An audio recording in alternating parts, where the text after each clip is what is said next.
సహోదరులారా, సహోదరుడు Gangam Devadanam the Bible study YouTube ద్వారా మరొకసారి ప్రభు అయిన యేసుక్రీస్తును ప్రకటించుటకు నాకు ఇచ్చిన ధన్యతను బట్టి నేను ఎంతగానో ప్రభుని స్తుతిస్తూ ఉన్నాను. యెహోషువ గ్రంథం 14వ అధ్యాయము 6 నుండి 11 వరకు చూస్తే అక్కడ కాలేబు జీవితము మనకు కనపడుతుంది. కాలేబు అంటున్నాడు, ఈ కొండ ప్రదేశము నాకిమ్ము. మోషే నన్ను వాగ్దాన దేశానికి పంపినప్పుడు 40 సంవత్సరాలు, ఇప్పుడు నాకు 80 సంవత్సరాలు.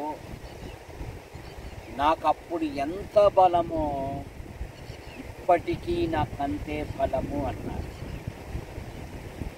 విశ్వాసి దినదినము ఆధ్యాత్మికంగా బలపరచబడాలి.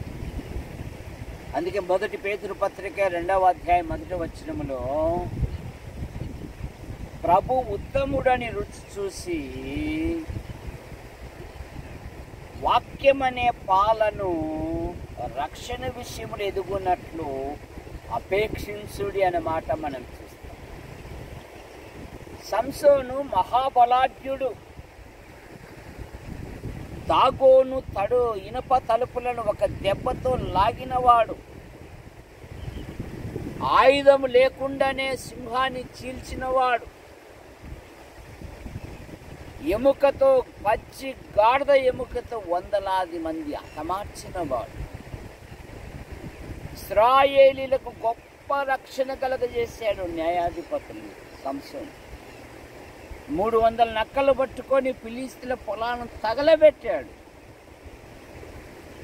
ఏనుగు భూమి మీద భారీ జంతువు, కానీ దాని కన్నులు చిన్నవి. సంసోను బలాఢ్యుడే కానీ అతని నేత్రములు బలహీనమైనవి. న్యాయాధిపతుల గ్రంథంలో ఏం చదువుతామంటే, తిమ్నాతుకు పోయాను, ఒక స్త్రీని చూశాను. శోరేకు పోయాను, ఒక స్త్రీని చూశాను. ఫలాని సాటికి వెళ్ళాను, ఆమెను చేరాను అనే మాట మనం చూస్తాం.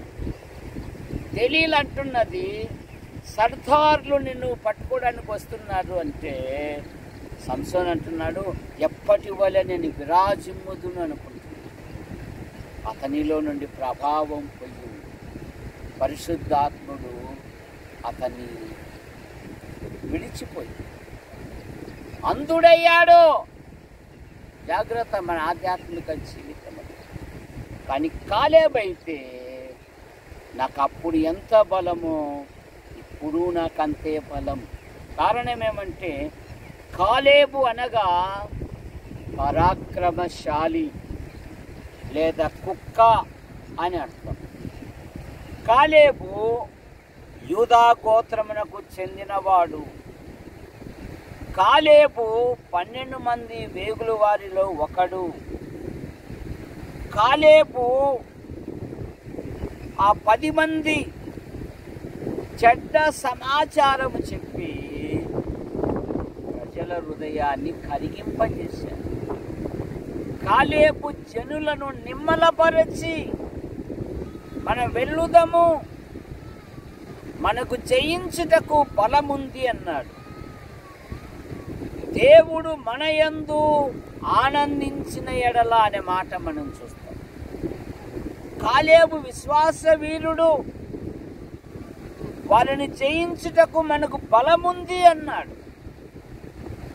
ఎబ్రీ పత్రిక 11వ అధ్యాయములో భక్తులను గురించి ఏమని రాయబడిందంటే, వారు విశ్వాసము ద్వారా రాజ్యములను జయించిరి, సింహపు నోళ్లను మూసిరి, అగ్ని బలమును చల్లార్చిరి, బలహీనులుగా ఉండి బలపరచబడిరి, యుద్ధములో పరాక్రమశాలురై అన్యుల సేనలను పారదోలిందరా శ్వాసముగా.